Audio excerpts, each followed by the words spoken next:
Um,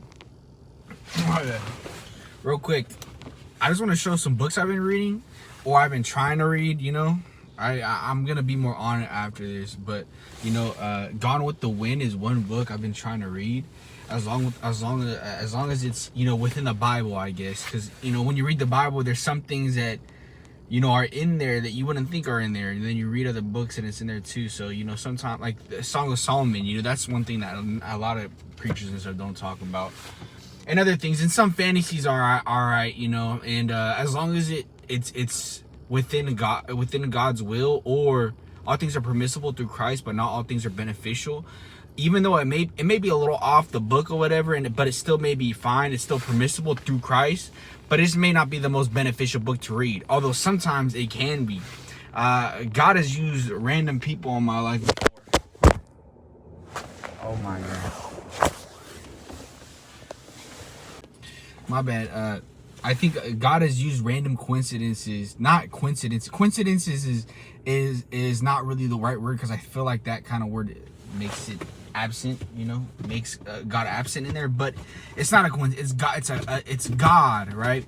And God has used different things and stuff like that, through Christ. Though it's not like it was an excuse for me to do wrong. It was usually something right or something innocent. It's not necessarily sin or of the devil, but it's just God. This is God, But there's also a couple books I've been reading. Hold on one second.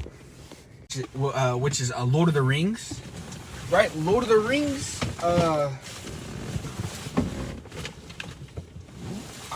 Lord of the Rings, Twilight, which is a little dangerous, but not fully dangerous, because actually, it's not all the way bad. I stopped reading Harry Potter though. I have stopped reading that. Although maybe when I get the right conscience and stuff, I could get it back into it. But I'm kind of fine from it for right now.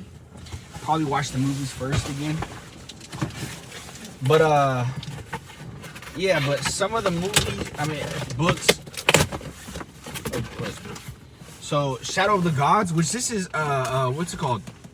Norse mythology, which isn't real, but I kind of look at it as like random offshoot superheroes that are kind of like bad. They're kind of sinful. You can tell they're humanely made. But my aunt showed me this book. I don't know, I guess it's fantasy. Hopefully it's not too bad. If there's any bad words or something like that, something, or spice, whatever, usually that's supposed to be skipped or skimmed through, but I don't think it's that bad, And then obviously Twilight, and I just read The Hobbit. I read The Hobbit first. The movies were pretty good too. And